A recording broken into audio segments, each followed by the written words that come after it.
pembahasan kita ada di akhir sinopsis episode terakhir ini. Jadi buat yang mau mendengar pembahasan, jangan buru-buru skip setelah mendengar sinopsisnya ya. Oh ya, sebelum masuk ke sinopsis dan pembahasan ending drama ini, bantu channel Mimin ini dengan cara menekan tombol subscribe-nya ya, agar Mimin tetap semangat memberikan konten-konten menarik untuk kalian semua. Go mau! Dibantu Sim Dae-yu dan kedua sahabatnya, Chungi mulai melukis lukisan raja. Ketenangannya ini sangat dijaga, sampai Pangeran Yamyung menyuruh dukun Misu untuk membuatkan segel khusus, agar jika iblis datang, dia tidak mengusik para pelukis. Sedangkan di altar upacara, Haram baru saja tiba dengan keadaan yang sangat kacau. Dan benar saja, dia yang langsung berubah ke mode iblis, langsung pergi mendatangi Chungi yang sedang melukis, tapi untunglah dukun Misu sempat memberikan segel pada tempat tersebut. Dan walaupun segel itu tak cukup kuat untuk menahan iblis, setidaknya bisa digunakan untuk mengulur waktu mereka sebentar. Nah, dukun Misu sendiri yang khawatir segelnya akan terbuka, mencoba melawan kekuatan iblis, tapi sayang dia pun terpental hingga iblis dapat masuk dan mengambil kembali matanya dari Chungi. Dan saat Chungi hendak dibunuh oleh iblis, untunglah tiba-tiba Dewa Samsin dan Dewa Gunung datang menolong dan berusaha menahan iblis dengan kekuatan mereka. Di ruang melukis, Pangeran Yamyung datang menolong Chungi yang sekarang menjadi buta. Lalu siluman wajah juga datang ke sana untuk membantu Chungi meneruskan lukisannya dengan kekuatannya. Tapi hal itu masih belum cukup untuk membantu Chungi yang buta, sampai akhirnya tiba-tiba arwah dari ayah Chungi datang merasukinya dan membantu Chungi untuk melukis.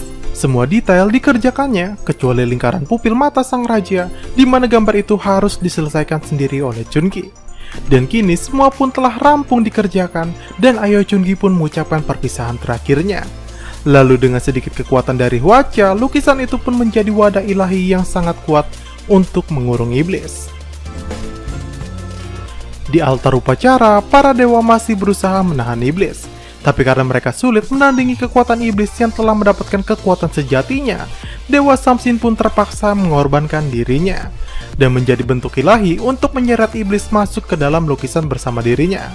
Dan iblis pun akhirnya dapat tersegel. Nah, semua orang pun menjadi lega, tapi tidak dengan dukun Misu yang akhirnya juga ikut tewas setelah mencoba melawan iblis sebanyak 2 kali. Tapi kematiannya ini dinilai pendeta istana sebagai kematian terhormat untuk menebus kesalahannya sebelumnya. Lalu Pangeran Yamyung yang membawa Chungi dihampiri oleh Haram yang kini gantian dia bisa melihat. Mereka berdua pun saling memperdulikan satu sama lain, dan Pangeran Yamyung memilih untuk pergi dari sana, membiarkan mereka berdua di sana. Dan sejak kejadian itu keduanya pun menghilang, yang rupanya sebelumnya Pangeran Yamyung sengaja pergi agar mereka dapat bebas dari takdir bersama istana. 5 tahun pun berlalu, dan sejak penyegelan iblis, kini Guru Chue telah menikah dengan Nyonya Gyeonju. Dan sahabat Chungi yakni Choi Jung kini telah naik jabatannya. Lalu kita diperlihatkan Pangeran Yamyung yang pergi sendirian untuk mendatangi tempat rahasia yang sangat terpencil. Dan rupanya tempat itu adalah tempat persembunyian sekaligus tempat tinggal dari Haram bersama Chungi. Dan saat sampai di sana, ternyata Haram dan Chungi sudah memiliki seorang anak yang sangat lucu bernama Hajong. Dan Chungi juga sudah dapat melihat kembali, yang rupanya dijelaskan di sini kalau butanya Chungi akibat dari kutukan iblis, dan dengan disegelnya iblis, maka semua dampak yang ditimbulkan oleh iblis menjadi seperti semula lagi, termasuk mata dari Chungi. Kemudian mereka semua pun makan malam bersama, dan di hari ulang tahun Haram maupun Chungi tersebut, Raja mengirimkan sebuah hadiah, yakni batu tinta ukiran bunga yang sangat indah, dan sebuah kejutan, di mana Raja kini memberikan titahnya langsung untuk mengangkat almarhum Ha Sung-jin menjadi seorang menteri, yang otomatis membuat keluarga Haram yang tadinya diburu sekarang menjadi keluarga terhormat. Bahkan dengan begitu, seluruh keturunan Ha Sung-jin pun akan dapat dengan mudah bekerja di istana tanpa harus ikut ujian CPNS, ya Lord. Dan di tengah perbincangan itu, tiba-tiba keluarga angkat Chungi datang dan mereka pun bersenda gurau. Tapi di balik kesenangan itu, salah satu menteri pendukung Pangeran Yamyung datang untuk memberinya kabar buruk, yang membuat Pangeran Yamyung pergi dari sana dengan senyum, tapi masih terlihat raut kekhawatiran di wajahnya. Setelah kejadian itu, Haram melihat bintang kedua Jamisung kehilangan cahayanya. Dan Haram mengatakan kepada Chungi kalau semua akan baik-baik saja untuk Pangeran Yamyung yang sebelumnya terlihat memasang wajah khawatir. Dan setelah mengatakan itu, mereka berdua kembali ke tempat kebun persik, tempat yang mereka kunjungi saat kecil dulu untuk bernostalgia. Dan di epilog, Shin memperlihatkan istana yang rupanya kabar buruk yang dibawa menteri sebelumnya adalah Pangeran Juhyang yang telah bebas dan kini sedang memberontak dengan banyak pasukannya. Lalu kita juga diperlihatkan baik pasukan istana dan pemberontak keduanya saling bertarung. Dan drama ini pun berakhir sampai di sini tanpa memperlihatkan siapa pemenang dari Pangeran Juhyang ataupun Pangeran Yamyeong. Nah, drama ini diakhiri dengan cukup baik. Tapi menurut Mimin, beberapa scene justru terlalu dipaksakan harus cepat berakhir. Padahal harusnya masih bisa dibuatkan cerita tambahannya. Karena toh biasanya episode terakhir pada drama Korea selalu menambahkan 10 atau 20 menit waktu tambahan. Tapi drama ini tidak. Dan tetap berakhir dalam waktu 1 jam, yang harusnya jika ada tambahan 10-20 menit akan cukup untuk menjelaskan scene-scene yang rancu agar tidak terkesan dipaksakan endingnya. Gimana menurut kalian? Nah, sekarang kita akan sedikit mengulas tentang ending ini ya. Pembahasan pertama adalah inkonsistensi Dewa Samsin. Dikatakan Dewa Samsin adalah dewa utama yang melahirkan 3 dewa, yakni dewa kelahiran yang tubuhnya ada di Dewa Samsin itu sendiri. Kemudian dewa kedua yakni dewa kematian yang merupakan iblis yang keluar dari tubuh Dewa Samsin. Dan yang ketiga adalah dewa penyeimbang yang dibunuh oleh dewa kematian atau iblis. Nah, konsep ini sebenarnya adalah Trimurti ya. Yang ketiga dewa utama itu memiliki kekuatan yang tidak jauh berbeda satu sama lain. Dan Dewa Samsin ini merupakan satu kesatuan sumber dari iblis. Entah kenapa di ending justru tidak mampu menahan kekuatan iblis. Padahal sudah dibantu oleh Dewa Gunung. Masa sih iblis yang merupakan pecahan dari kekuatannya, justru Samsin sebagai sumber tidak mampu mengalahkannya. Dan malah mengurung dirinya sendiri bersama iblis di ending. Nah, kedua adalah penjelasan dari Siluman Waca.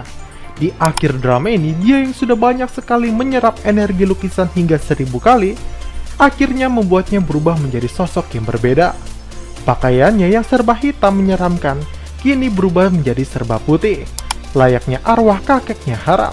Dan menurut Mimin, ini membuktikan kalau dia telah berubah menjadi sosok dewa atau roh ilahi, dan tidak lagi menjadi siluman, karena dia sudah melakukan 1000 kali kebajikan. Nah, selama ini rumor yang beredar mengatakan dia ini membunuh atau membuat orang yang dibantunya menjadi gila. Dan ternyata semua itu salah, karena dia hanya meminta imbalan menyerap lukisan ilahi. Dan dengan dirinya banyak membantu pelukis inilah, kita dapat menyebutnya sebagai kebajikan Waca. Lalu untuk penjelasan mengapa ayah Chungi bisa menjadi gila, itu semua adalah perbuatan dari iblis yang mengutuknya. Tapi Waca lah yang disalahkan atas tragedi-tragedi tersebut. Ingat, energi Waca ini adalah hijau. Sedangkan kerap kali energi yang menyelimuti tubuhnya ayah Chungi berwarna hitam milik iblis. Jadi ini sesuatu hal yang berbeda. Nah, kemudian kita juga diberikan scene Waca menyerap habis lukisan mendiang raja. Selain ini, lukisan terakhir yang diserapnya, dengan diserap habis lukisan tersebut, membuat lukisan mendiang raja ini hilang tanpa gambar sedikit pun. Dan kita dapat mengasumsikan kalau kekuatan iblis bersama Dewa Samsin juga tersegel untuk selama-lamanya. Dan tidak mungkin untuk mereka dihidupkan kembali atau dibangkitkan, karena lukisan itu pun sudah tidak ada. Lalu kendati Waca terlihat baik di akhir drama ini, satu keganjilan di hati Mimin. Nah, kenapa sampai akhir, bahkan sampai berubah menjadi roh ilahi, dia masih memakai tubuh dari Kan Yongguk? Dan sebenarnya Kan Yongguk ini sudah meninggal atau belum sih? Atau mungkin karena sudah meninggal Waca pun memakai tubuhnya sampai sekarang? Belum dijelaskan dan masih membingungkan. Lalu yang terakhir, sosok Mei yang tidak lagi ditampilkan. Dalam dialognya yang terakhir hanya mengatakan kalau dirinya sebenarnya memiliki kekuatan besar yang selalu berada di belakangnya. Nah, mungkin walau dirinya tidak lagi tampil sejak saat itu karena keterbatasan waktu, Mei yang ini bekerja di belakang Pangeran Juhyang selama 5 tahun terakhir. Bersama para pengikut Pangeran Juhyang yang dikatakan raja sangat banyak di dalam istana. Nah, kekuatan besar yang dimaksud Mei yang tersebut mungkin saja adalah kekuatan pasukan yang siap memberontak kepada kerajaan. Itulah sebabnya di epilog drama ini Juhyang memiliki kekuatan yang sangat besar untuk dapat melawan kerajaan. Karena sebagaimana kita tahu, Wolsondong sendiri juga memiliki banyak sekali pengikut dan mata-mata yang tersebar di mana-mana, dan sejak hilangnya pemimpin mereka Haram, mungkin saja Wolsondong ini tidak benar-benar dibubarkan, melainkan sedang mencari pemimpin baru sebagai wadah pemberontakan mereka, dan orang yang mereka cari adalah Pangeran Juhyang. Sekian video kita hari ini. Oh ya, ada satu lagi nih sorry pembahasan yang tertinggal, yakni nasib dari Pangeran Namyeong.